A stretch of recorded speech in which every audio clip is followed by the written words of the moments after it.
Welcome to Beyond the Veil with Daniel Jackson, the podcast where we head down the road of the supernatural and beyond. So, sit back and hold on as we take a ride together to what lies in the unknown and beyond the veil. Beyond the Veil with Daniel Jackson presents guest host Death Doula Kacie Gikonyo.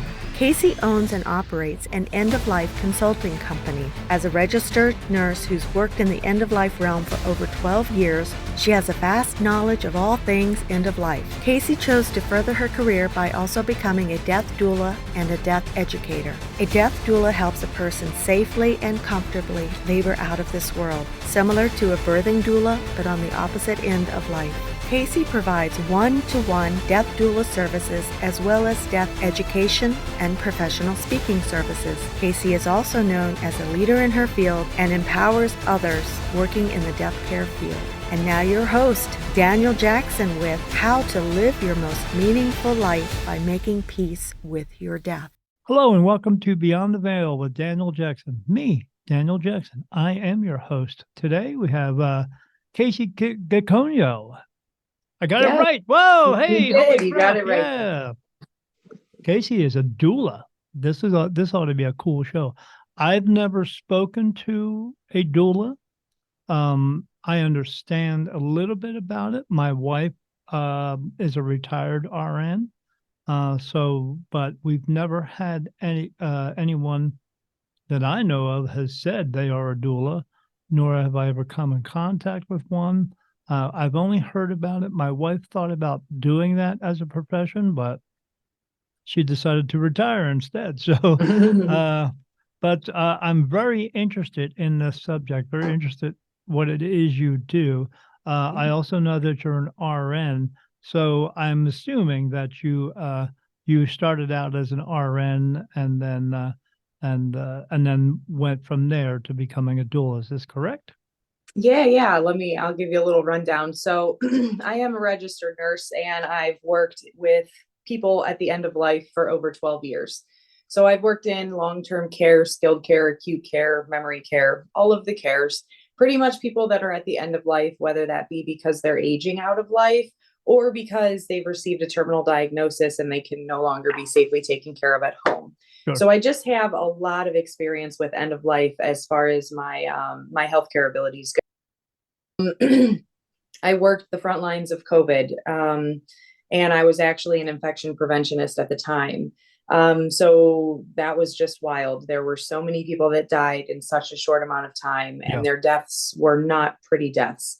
They didn't get to say goodbye to their family. They didn't get to have, people there with them. So I did during that time every single thing that I could to just try to make their deaths a little more beautiful, even if it was just being there with them so that they weren't alone. But it was during this time that I realized, first of all, I'm really good at this. And second of all, I want to make this something else. You know what I mean? I want to take this, helping people while they're dying and turn it into something more than what I'm doing now. I had already kind of wanted to pull out of the world of traditional nursing for all of the reasons that most nurses want to. Yeah. There's burnout, there's overwhelm, you have too many clients or patients. And for me, that was really hard because I want to give all of my patients 100% the best possible care. And when you are completely overwhelmed with patients, that's just absolutely impossible. So I really started to struggle with that and wanted to kind of turn this into something of my own. So I actually, I found death doula training. So there's two different kinds of doulas. There's birthing doulas and there's death doulas. So a birthing doula works with a mother, and her family to help somebody safely labor into this world. A death doula does the same thing, just on the opposite end of life. So I work with a person to help them safely labor out of this world. Something that people don't realize is that death is a labor out of this world. Yep. It's not something that just happens. You don't just die like this or in your sleep most of the time. There are, obviously some instances where it does happen that way, but for most people, it is a true labor out of this world. And depending on how your end of life journey takes you, it could be a slow labor out over a span of years, if not months, weeks, a really long time. So what a death doula does is they're kind of a pillar of support, not only for the person who's dying, but for everyone who's involved. So usually when somebody's dying, there's family members involved, whether it's a spouse or, children, sisters, parents, whoever, there's usually other people involved. And if you've ever gone through the death of a loved one, it's just a lot. It's a lot to handle, and it's a lot to go through, and it's a lot for everybody. And people have a hard time leaning on each other because talking about the subject makes everybody cry. So people will, instead of talking about it, just internalize all of these things because they don't want to hurt anyone else's feelings or anyone else upset. So this is kind of a little bit of a way that a death doula can really help. I mean, I help people plan for every single part of their end of their life so that it goes very smooth instead of there being these chaotic, oh my gosh, what do we do instances. But in my eyes, when we really truly plan for a death and you have the support of a death doula, a death can be really truly beautiful. That was a mouthful. Holy crap. But it was precise, man. That was good. That was really good. Yeah. So you've been doing this for 12 years now.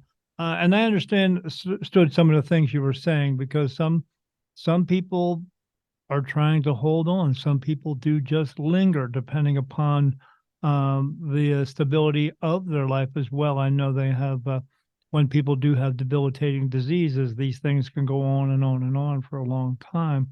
I always tell people it's not a matter of if, it's just a matter of when. Everyone is going to pass away. The only two that I have, or three, I'm sorry, the three that I've had that passed away, the significant was my mom and dad and my wife's mother, and all three of them here, gone. My dad had passed away because he fell down and it moved his brain stem. So when they took him to the hospital, it's just a matter of my mom pulling the plug. Yeah. And then with my mom, I wasn't there, but I was with her the day before, but she was with my sister, and within an hour, one moment she was looking up, talking to people, and by an hour later she was gone. And then the same thing with my That's so interesting, all three of them, because that's really a beautiful and peaceful and easy way to go. You know what I mean? That they weren't kind of lingering on or suffering for a period of days. No, well, my wife's mom, she was suffering for a while. She had stage 4 cancer. But with me being a medium, she said it in this way. She said, Daniel, can you ask your people when I'm getting out of here? But for me, I'm able to actually find that out.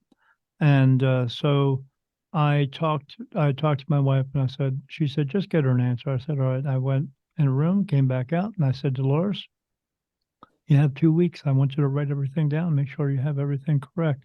2 weeks to the day, she was gone. So, wow, what a cool story. Well, yeah, you don't want that person to go, but you wanted that. She just wanted an answer, and it was just time for her to go. She had now the other side of that story is me being me again. We were having trouble with the will. And I had to get some questions answered. So I asked her, because it was a money thing. I asked her to come through and talk to me about the will. And you know what her answer was? What? I don't care. Wow. Because where they are, there is no money. Right. It's all about being positive. It's not about the negative stuff that's here in this world. So no big deal, though. But you give the education. I would have to, I know the person is not always cognitive of their own death all the time, right? Especially if someone is in a coma state or is just completely out of it. And when you're coming to your death like that, sure, things are going to start to misfunction. Yep. So what kind of education do you do for the family? How do you prepare? Like you said, they're sad. This is a very trying thing.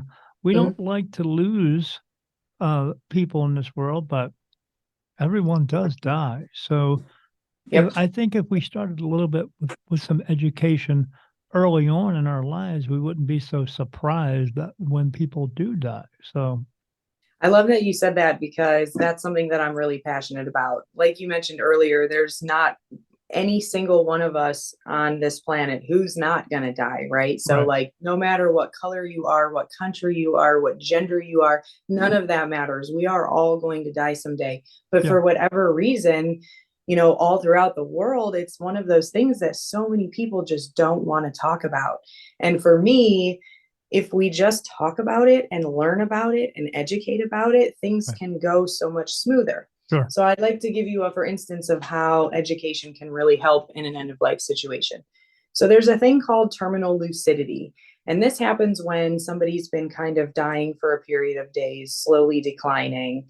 They haven't been talking a lot or moving a lot or eating a lot or really much of anything at all. And then all of a sudden, one day, there will be this burst where that person's up and they're awake and they've got so much to say and they're moving around. And the family's always like, oh my gosh, like this is great. She's all better now. But really, what this is what I like to call one last hurrah. So it's the person kind of, giving you one last hurrah. But they usually die a day or so after that, very quickly. So this is the type of thing where if you can prepare a family for this and explain, here's what this is, here's what might happen, instead of them having that roller coaster of confusion where they think hospice is wrong, my person's not dying, look how wonderful they are today, and then that crash and burn tomorrow when it's a very much different person.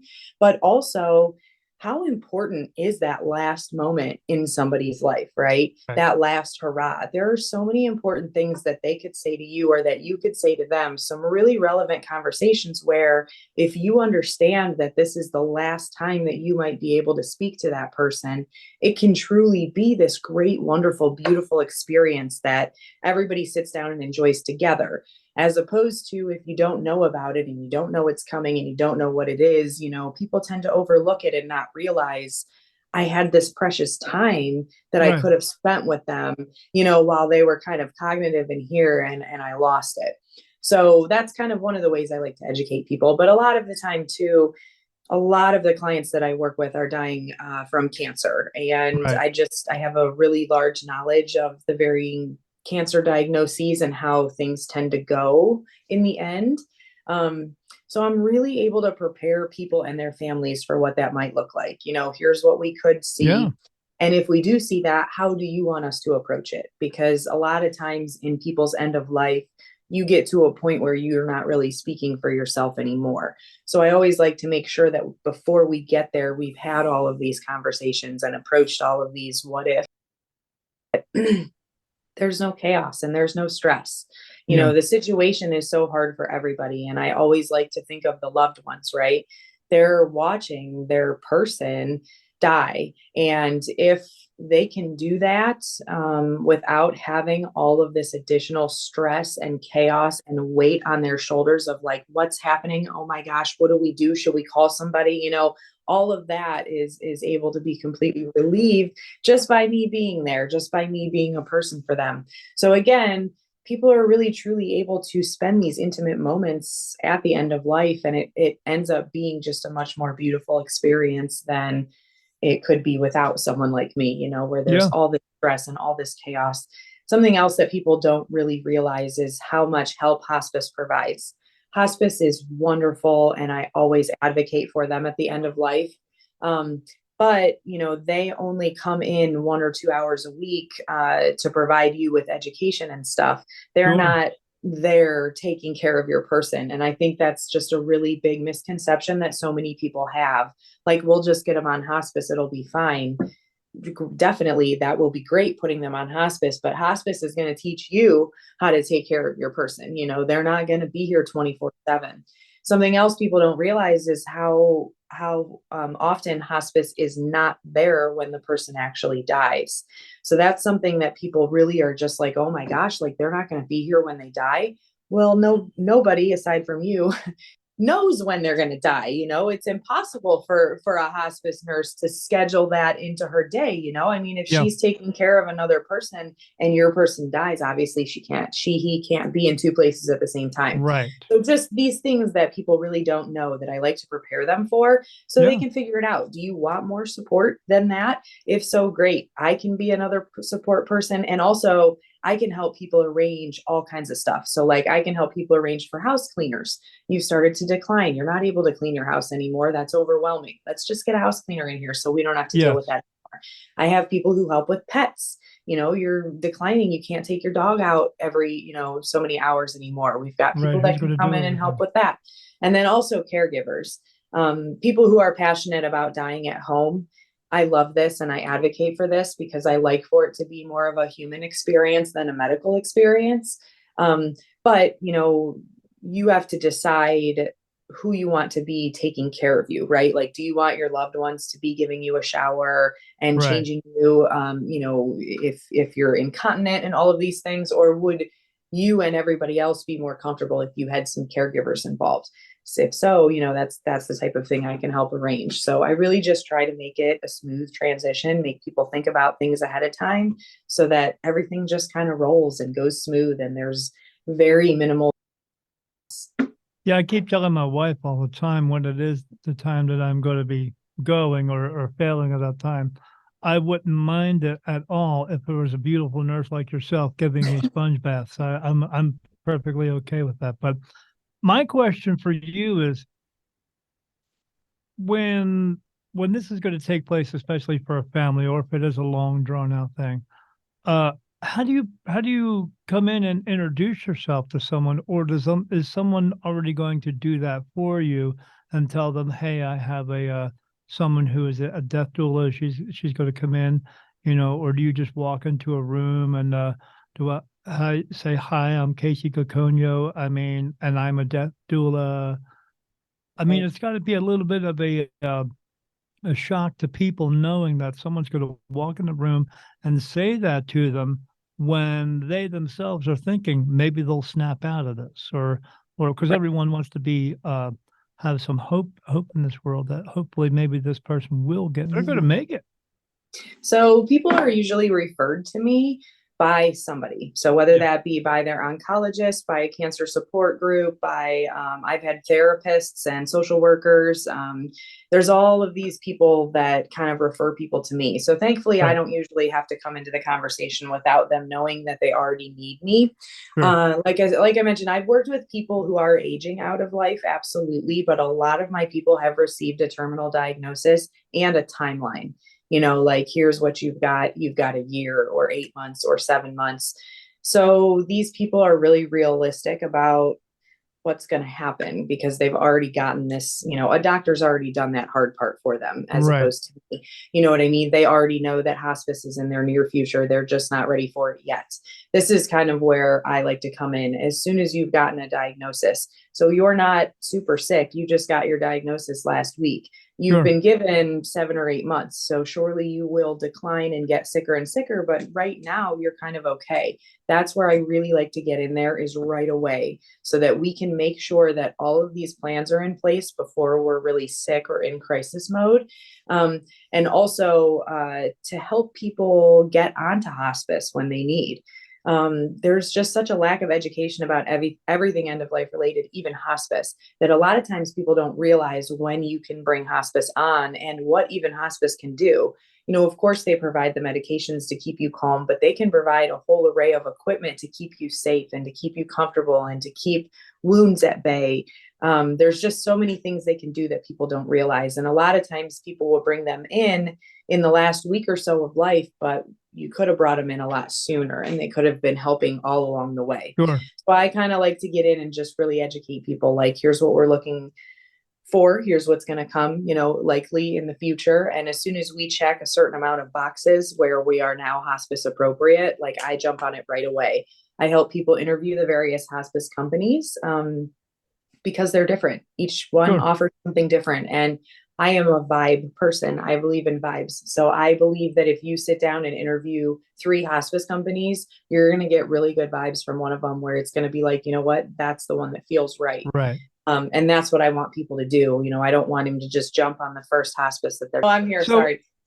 Do you take the same approach with adults that you do with families who have children are passing away? So I'll be honest with you. I've personally not ever worked with children. Okay. It's not something that I seek out to do because I know that that's going to take a lot out of my heart or soul or whatever you want to call it. Losing a child, I have children myself, so it would just be really hard for me. But if the situation arose, or it was a friend of a friend, or somebody who had reached out and said like, hey, this is what's happening, can you help, I would absolutely do it. Right. But for the most part, I do market myself more so towards adults, because I do know it would be harder to recover from that. Right. Yeah, absolutely. Because I know, again, you being a nurse, you understanding the physicality of the body, the medications that they're on, the symptoms they have, or the diseases they have. This is where the tough part comes in. This is where you know that this person isn't going to make it, but the family is holding on for every little last string. I watch these commercials that come on TV, and these poor children's hospitals, these cancer children hospital, and you can just see it in the eyes of these people. They're going, "Oh, my kid's going to make it," and you can just know that this kid's not going to make it. And why are they doing this to this poor child?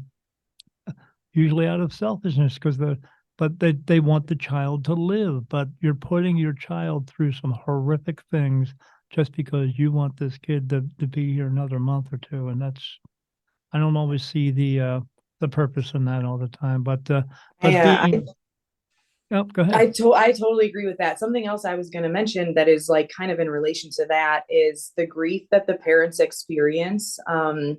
And this is something that somebody who's lost a child taught me. So I love that she taught me this, but she herself, when an adult is on hospice, the goal is that the person is going to die, and they know that. But when a child is on hospice, they never give up. They keep trying, right? And that's great and wonderful, and I understand why, but that doesn't at all prepare the parents. Exactly like you're saying, that makes the parents feel like there's just a little more hope, and then when their child dies, it's like they just weren't ready. They didn't know. They thought they had all this hope, and they thought it was going to happen. So this mom that I had talked to, she was like, against kind of what everybody else told us, my husband and I really sat with it and came to terms with the fact that we knew that our son was terminal and that he was going to pass away sometime soon. And she said, of course, it completely tore us apart and rocked our world when he died. But, we were really able to come through that grief much better than a lot of other parents are. And I feel like this is exactly why, like you say, they don't necessarily prepare those parents for the fact that, like, at some point, this is what is going to happen. Even though we're trying hard, this is still what's going to happen. I feel like that's really left out. And because it's sad and it's scary and it's hard, and you don't want to tell a parent that, but I always like to say, choose your hard. What's harder, telling them that and preparing them for that and hurting their feelings, or having them being completely blindsided and not ready, and then just be overstricken with grief for a long time. I mean, sometimes parents have a real hard time bouncing back from something like that. No one wants to bury their own children. No, gosh. I could not imagine myself either, but I do think there is a little bit of a need there for, death doulas and more support staff like that for parents to really help kind of guide them into a better. Just crazy. So you do just people who are grown-ups, more or less. I mean, yes, I do. And you had asked me if there were other death doulas in the world, so I would like to touch down on that, because because death doulas are growing rapidly. It's the type of thing where, like, a couple of years ago, some people started rolling with it, and there's a lot of people jumping in, and it's great because the more of us there are, the better. But it's also very hard because as a death doula, you can't get hired somewhere, right? You can't go on Monster and go apply to be a death doula for anybody. You got to do it on your own. You've got to open your own company, and you've got to be an entrepreneur and a death doula. And it's difficult because in being an entrepreneur, you don't really have people to reach out to, right? If I was a realtor and owned my own realtor company, there's a million realtors that I could reach out to for help or assistance or ask questions. But as a death doula, not only are there not a bunch of other death doulas you can reach out to, but there's also not really people that work in the realm of death and dying at all. So a lot of times you reach out to people for like, hey, what do you think about this? And everybody's just kind of like, ugh, because you're talking about death, Yeah. instead of, massage therapy or all of these other things that other people do. So I actually started a collective called the Death Doula Collective. And we are a group of death doulas that are highly motivated. We empower, support, and guide each other in our own death doula practices. So, we really lean on each other in all of these different ways to help each other grow our own practices. We're in a competitive world where people see other people as competition. But us death doulas in the collective, the way that we see it is the more successful death doulas there are, the more successful we will be in return. And so we want to lift all death doulas up and guide them and support them. And here's how we got our name out there, and here's how we got started, and here's what you should do.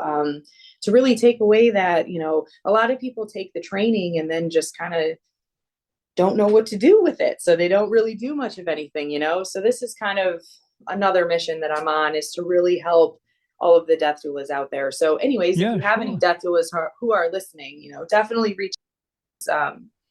I offer all kinds of things to try to help death doulas market themselves, and education about, how to start your own company, and all kinds of things like that. So you will definitely, now that you've heard about me as a death doula, you will definitely hear the term more, because there are just more and more and more of them out there. Yeah, I would hope so.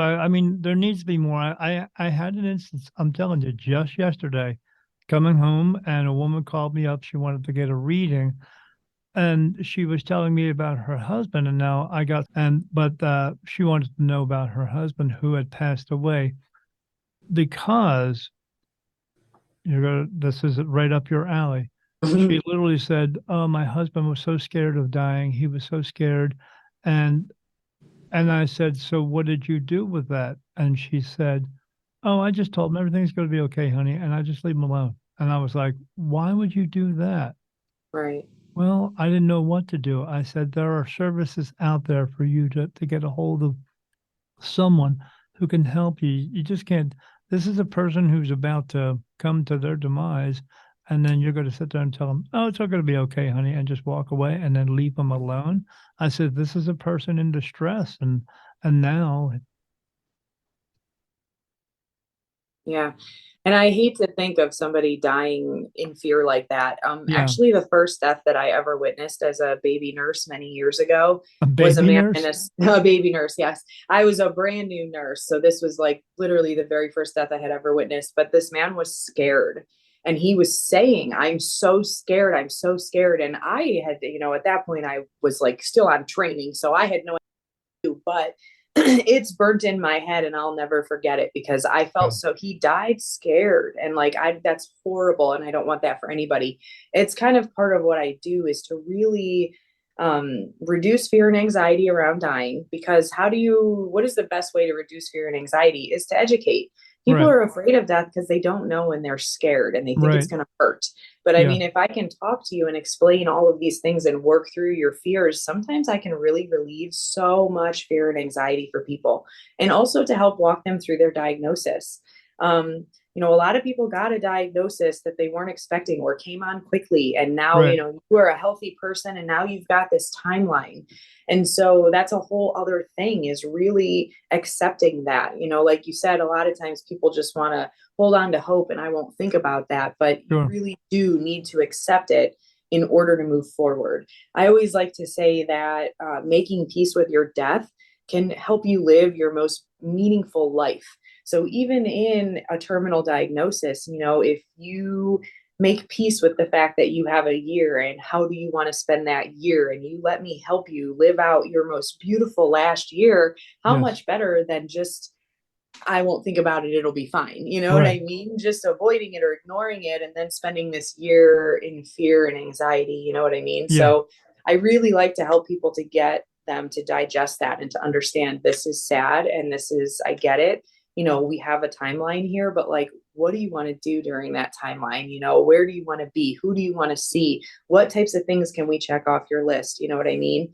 And also the thing that's most important usually for people is their people Right. that they're leaving. So that's a huge sense of relief that I can bring to them, because we're going to plan for everything to be okay for your people. But also, once you're gone, I'm still here. So your people still have me.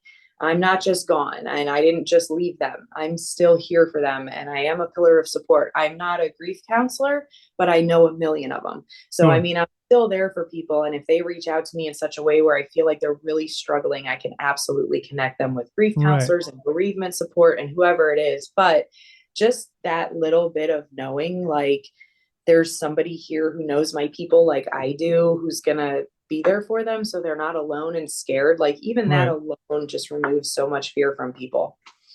Something else that I do as a death doula, or all death doulas do, that's really cool is we work on a legacy project with our clients. So, what is a legacy project? They say that each person dies two deaths, once when you physically die, and once again when you're spoken of for the last time. So, most people are leaving people behind. So, what type of legacy do you want to leave behind for those people you're leaving behind?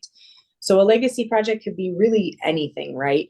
For you, you're a medium. That's your thing. That is so cool. So, your legacy project that I would help you make for your family would somehow be tailored around that, because you've really created this really cool thing with that. But I mean, I've helped people who are poets who would write these poems to their children, knowing that these are poems that you will get after I'm dead. And so they're really, truly beautiful, meaningful things that their families have to hold on to after their person's gone. We've done poems, I've done painting. Gardeners, grandma and grandpa were gardeners. So we made a garden in the back that grandma and grandpa and I started together. And now after they're gone, the kids come and take care of it. Any type of thing that can really just help keep Take their those, mind off. yeah, and to keep those memories of their people alive, the positive memories, instead of the sad thought about how they're not here anymore. I like to really make it a more of a positive thing. Yeah. So, With me, people want me to talk to them after they're gone. yeah, right. That's your legacy It project. does. You have to But agree. I'm telling you, it does. So many people pass away in so many different ways. You can't be there for every little time someone that does pass away. I understand that as well, and people should know that as well. But and it is hard for other people who say, "I want to be there, I want to be there," and they just can't get there. So, and I'm Yeah. sure they go through some type of grief with that too. So, do you help them with that as well? Yeah, absolutely. I mean, I try to arrange stuff like that beforehand. So, like, a lot of times, depending on how a person is declining, I usually have a good idea of when people should start traveling. Doesn't always work out that right way, you know what I mean? But if they're not going to make it there, I always try to arrange for them to be there somehow, even if it's just on Zoom or FaceTime, so that they're still there, even though they're not there. And then I do help talk people through that, because that is really hard when they're, really trying to make it to somebody and they don't make it to their person. Yeah, they Um, want that. They want that physical feeling. Although, I mean, this whole Jetsons thing right here, doing the whole Zoom thing, because that's what they were doing in the Jetsons. I mean, can really help for someone who may be in like, Greenland, and their person is over here in the United States, and they just can't get here quick enough. right. It's better than nothing, right? That's Right. my thought. I mean, it's definitely, of course, it's not going to take away that, you wish you could be there holding their hand, Sure. but at least you were there, kind of Yeah. virtually. Right. Because some things do, like these lengthy periods, and some of them are just, something happened and now they're going. So Yeah, you try to get them yeah, in as quick as you really. can. But absolutely, the education part of it is what people really need. They really need to know what's actually taking place, and what's happening now, and what's going to happen later. And I think a lot of it is they don't want the person to go. Of course, they don't want that, but they don't want to have to deal with everything that's going to happen afterwards as well. The mounds of paperwork that they're going to have to go through, and then they got to talk to the people at the funeral home, and then they got to get everybody together and let them know, and then then they got to get somebody who's going to do possibly the headstone, or if they're going to get cremated, that type of thing. So they know it's a long drawn out process. I mean, it took my wife and I probably 3 or 4 months just to get everything together because, it's just just amount of paperwork trying to figure everything out. But we Yeah. never thought to get any other help. Then, I mean, it was easier because my wife was a nurse and she understood a Right. lot. But not everybody has access to that, and that's good that you're bringing this out, and especially with a network of other deaf doulas around the world, I guess. So Yeah. that's pretty cool. Um, Before I let you go, is there any last words that you would like to tell everybody that you think would be the most important thing? And then also just mention, I mean, we will put on the video where you are and how people can get a hold of you, but anything that you think is the most important thing that should be out there so that I think it's just really important for people to know that death doulas are even an option. I think that yes, they don't know, absolutely. you don't know that it's an option. And I know that as soon as people get into that stressful end of life situation, they immediately want more help and more guidance, and they really Right. struggle to find it. And that's exactly what someone like myself is for. I do work locally in Cleveland, Ohio, but I also offer virtual services.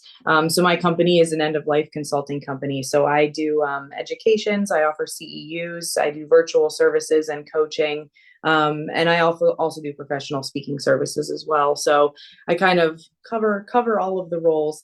I am on social media all the time, posting educational content, things that I think that people really truly need to know about death and dying, but I'm Sure. able to approach it in a non-scary manner. People always tell me I'm able to reduce their fear and anxiety just by teaching them, just by learning, because it's not so scary the way I can present this education to Right. people. Um, so yeah, I mean, anybody who's interested or wants to reach out to me in any type of way, I absolutely would love for that. I did want to tell you, just because I'm sure that you would think this is interesting, or it's related to you kind of a little bit, but people who are dying at the end of life, they do something that's called visioning, and they see somebody who's dead from the past. They do. Whether that's their spouse or their mom or their dad, or I've had people see babies. People who lost like newborns or whatever. Now all of a sudden They do. they're holding their newborn. I've had people see pets, cats, dogs, animals, horses that have died, have now come back to get them. And I've even had people like re-experience food. So like somebody would be like, I smell my mom's homemade lasagna right now, Sure. like just out of nowhere, which I think is so cool. I That these smell my little dad's cologne all the time. Stetson. I smell my mom. I smell roses when she's around, and That's whenever so my cool. grandfather's around, I smell peppermints because he ate peppermints all the time. They I, put that I just they put love it. that out there so that You know, that they can recognize that's who it is. yes, I love it. Well, it's part of something that I love Yeah. with the life with people, and it's also part of the education I provide. I like to tell people before it happens, like, listen, I won't think you're crazy. I don't want you to think you're crazy, but Right. here's what might happen. And usually I'll know who they're going to see before they get there, because it's somebody they always talked about, their dad or their grandpa or their husband or whoever, somebody who is really important to them. So I'm usually able to say like, hey, don't be surprised if you see Uncle Bob soon. You know what I mean? Like, I Right. know he's really close to you. He might come and get you. So that really opens the door for people to tell me that stuff, which I love hearing about. They'll tell me that they see them and where they're sitting and what they look like and what they're saying. And I even had a client tell me one time, it was her husband who had died. But she talked about him all the time, and we spent so much time together, her and I. So I said to her, like, don't be surprised if you see him, he might come and get you. And she was like, actually, he's here, and he keeps telling me to tell you that he's so happy to meet you. So that was like the coolest thing that had ever happened Yeah. to me, that somebody from the other side or whatever, like, kind of communicated with me in a way Yes. through her.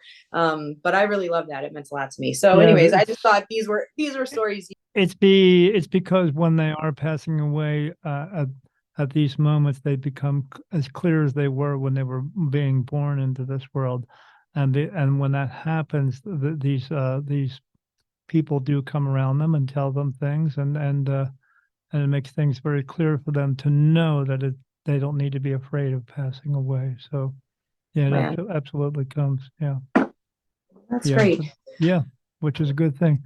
Well, uh, Kacie, this has been pretty cool. It's very educational for me as well, but I know for everyone else. And And I want to thank you for coming on the show today and telling everybody what it is you absolutely do, because I know not everyone is understanding of this, but I'm pretty sure they will understand it now. And also with you doing the networking with all the other death doulas too, you could possibly recommend someone else who is in the area of someone who has passed.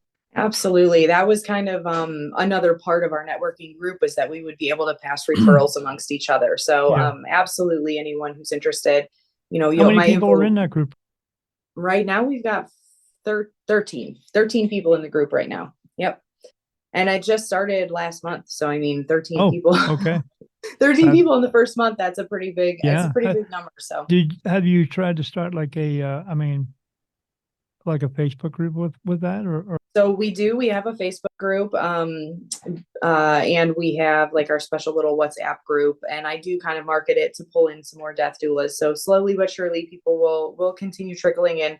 My goal is to keep it around 25, because we want to know each other very well, and any higher than that, it gets, especially because we're virtual, we're all over the country. So, we really got to be able to understand who we are without getting lost in the shuffle. Eventually someday, I'm sure I'll start my own death doula school, just because I love it. I think there needs to be more death doulas, and I think I would love to be training them. I've got a bigger understanding than a lot of other death doulas, because most death doulas are non-medical. So I am able to give a little bit of a different type of education to help people really understand a little better. So yeah, it's definitely a goal in the future, is that, I'll have a whole herd of death doulas underneath me that I've trained. So yeah, absolutely. And getting the word out and getting the education out is the most important. Yeah, definitely. Because people need it, and they don't know these things. We've been taught I don't like to say the word wrong, but we've been not taught the correct information about our lives. What's the true meaning of being here, life and death, and we've been taught to be afraid of death, to be fearful of death, and I know that's just not the case, because all the spirit that I see all day long, they don't talk. The ones that cross over into the light, they don't even talk about their deaths. They know it's a transition period, and it should be that simple. It's that simple for them. It should be that simple for us. But the world wants to teach us something else, and I know. See, and that's what I've always been, a rebel, a go against the grain type girl. So I'm out here going against the grain, right? Like, you're going to listen to me talk about death, because it really, like, I agree. Like you said, it is not a scary thing. And I always like to say energy never dies. It just changes. Right. So like, we don't have to make it this like really sorrowful thing. I mean, absolutely, grief is understandable and absolutely makes sense. But like, also, let's really look at the positives that can come from this as well. yeah, It can really be a beautiful experience. yeah, absolutely, yeah. They are more, spirit is more about positivity. The ones who cross over are more about positivity than they are anything else. And they just want people to be as happy as they can be throughout their lives, and understanding, yeah, you're going to pass away, but that's just the body just passing away. The soul continues on. So Yeah. absolutely. Yes. I love it. Again, Kacie Gikonyo, RN, but death doula. That's awesome. Yep. I appreciate you coming on the show today and being on the show. And I'd like to thank everybody for listening today. And as I always tell everyone at the end of my show, be good and don't do any stupid shit. But if you do, don't get caught. Have a great day. Goodbye, everyone. Bye, everyone. This was Beyond the Veil with Daniel Jackson with Kacie Gikonyo, and how to live your most meaningful life by making peace with your death. For more information about Kacie, visit her website at coachingwithkacie.com. Thanks for watching, and we'll see you next time on Beyond the Veil with Daniel Jackson.